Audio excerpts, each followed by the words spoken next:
Welcome back to From the Make Stand here on our Secos. Seeing a brilliant set there from Chris Tavener. Hope you all enjoyed that. Now we're just going to chat to him a bit about his music and all the things that he's been up to lately.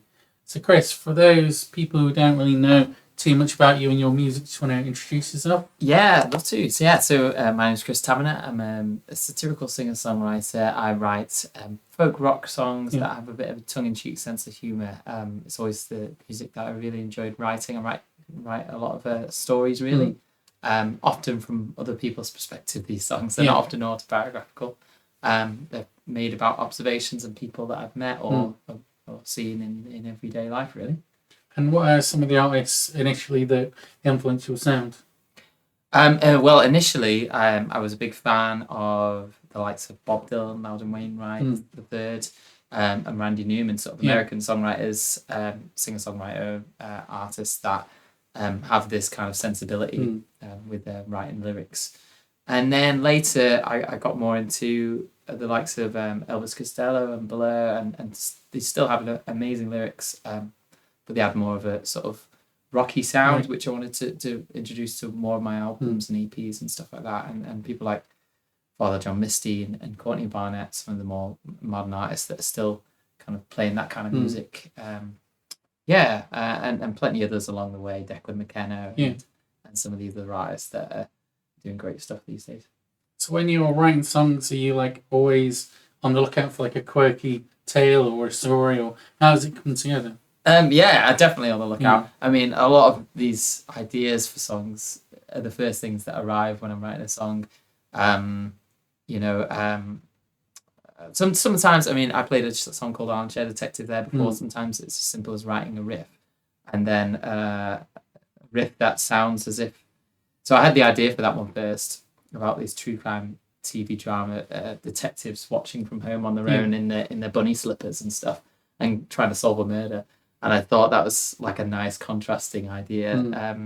And then from there, like that really informs the music of what I'm going to write. So I knew it was going to be maybe a dark and edgy kind of song that would then really contrast nicely with these kind of fluffy lyrics, I guess. So that's how it evolves. And I really enjoyed writing the riff to that. And so very much the idea is what arrives first. And it could be from anywhere. It could be someone that I've met. I don't put any names in my songs, but it could be someone that I've met, or it could be just something that I see online, other people that I see online, or a story someone else has told me, or something that I've experienced myself a little bit. I think I inject some of my own sensibilities and personality into some of my songs as well, but it's always with an extra level of exaggeration, basically. Has the way you write songs changed at all over the years, or has it been quite consistent? I think it probably has. I've definitely picked up more chords and more. I wanted to concentrate on melodies more. The more longer I've been writing, I played that song there called "Let's All Go to a Festival" at the end, which was written quite quickly because it's got quite this flowing.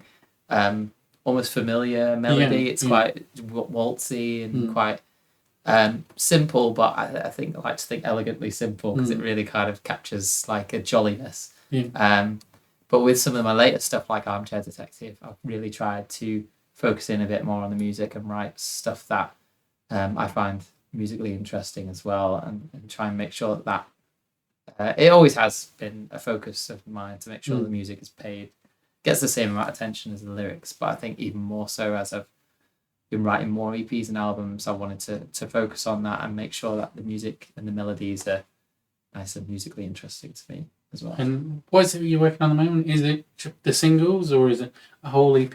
Or So I went to Edinburgh Fringe last year and I was testing out a bunch of new songs, and that was kind of the focus of last year.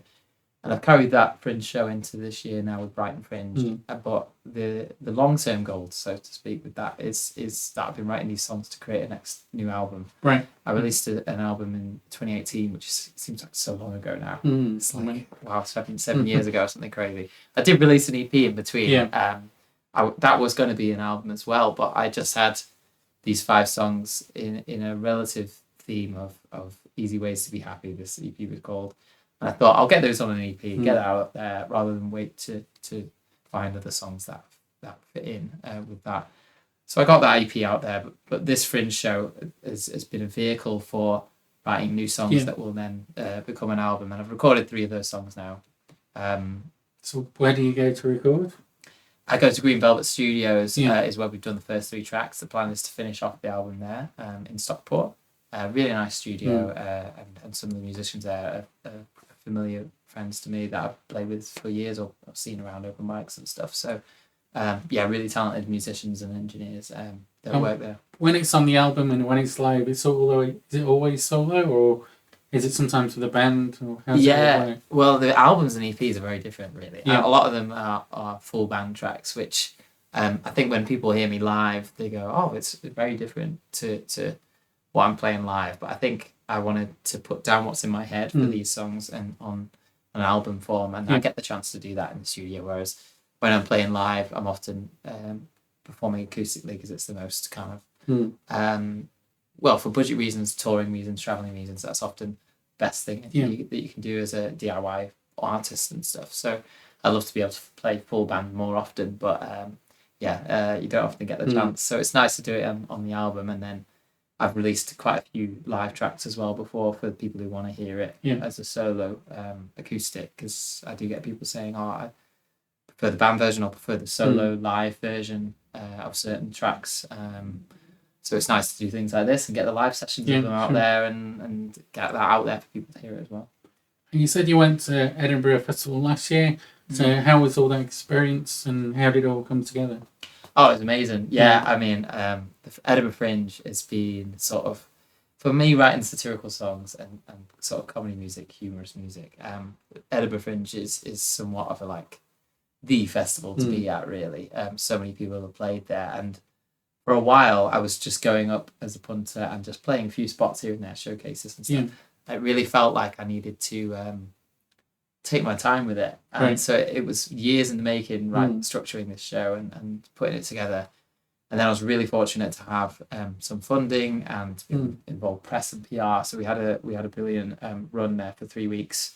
Oh, that's brilliant. Yeah, it was great. We had some, towards the end, it was sold out shows and stuff, and really gaining speed and really lovely reviews. So yeah, I was really lucky because I know the Fringe can really be hard. It's a lot of work and sort of money behind it. But I was really fortunate to have a great run. And was Brighton a similar experience, or is it more challenging? Or? More challenging slightly, only because again with traveling so far down south, I never knew how to experience that. But I had some really lovely audiences in the end. It was more of a struggle to get people to find out who I was from gigging so far away from Manchester in the northwest down there all the way in Brighton. But in the end, I played a showcase like the week of the gigs, and that really helped bolster support, and I had some really, really nice audiences in the end. So it was a success really. And you've done quite a few significant gigs recently. You played with someone from Tenacious D. Yeah, I played with Kyle Gass, or I supported Kyle Gass. Yeah, that was awesome. And I've got to give credit to Max, who works at the venue Holy Diver. His DJ name is Max Mutant.